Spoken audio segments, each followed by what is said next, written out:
ஆதவர்ஜுனாவுடைய ஆதரவாளர்கள் எல்லாருமே வந்து புஷியானந்த தாக்குறாங்க. அதாவது ஹேஷ்டேக்லாம் ட்ரெண்ட் பண்ணி புஷியானந்தை வந்து வெளியேற்றுங்க அப்படின்னு சொல்லி எல்லாம் பல பேர் தமிழக வெற்றி கழகத்தை சேர்ந்தவங்க தான் அந்த மாதிரி பதிவுகள்லாம் பண்ணாங்க. அப்போ அதெல்லாம் பார்க்கும்போது தமிழக வெற்றி கழகத்துக்குள்ளேயே ஒரு ஒற்றுமை இல்லையோ அப்படிங்கிற மாதிரி ஒரு கேள்வி இருக்குது. அதாவது திட்டமிட்டு ஒரு நெரட்டிவ் இன்ஃப்ளூயன்சர் மார்க்கெட்டிங் சொல்கிறாங்களா, அந்த மாதிரி திமுக சார்ந்தும் பல பேர் இருப்பாங்க, பசு போர்த்திய புலியா, புரியுதுங்களா? அந்த மாதிரி எல்லா கட்சியிலும் இருக்காங்க, புரியுதுங்களா? அது நீங்கள் 4 ஒரு மேனியும் பொழுதொரு வண்ணமுமாக ஒன்றும் பண்ணிக்கிட்டு இருக்கிறீங்க. திமுக ஆட்சியில் இருக்கக்கூடிய ஒட்டுமொத்த அவலங்களையும் இன்றைக்கி பேச மறுக்கணும்னு நினைக்கிது திமுக. அதை இப்போ திமுகவை யாரும் வாய் திறந்து பேசிடக்கூடாது.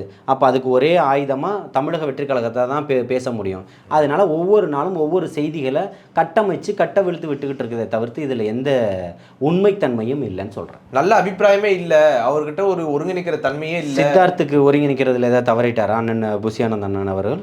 அவருடைய வயதையும் பொருட்படுத்தாமல் அவர் இப்போ ராத்திரி பகலும் உழைச்சிக்கிட்டு இருக்கிறார். அவர் எத்தனை மணிக்கு தூங்க போகிறார் தெரியுமா? அவர் வீட்டு வாசலில் காலையில் எத்தனை மணிக்கு ஆட்கள் நிற்கிறாங்கன்னு தெரியுமா அவரை பார்ப்பதற்கு?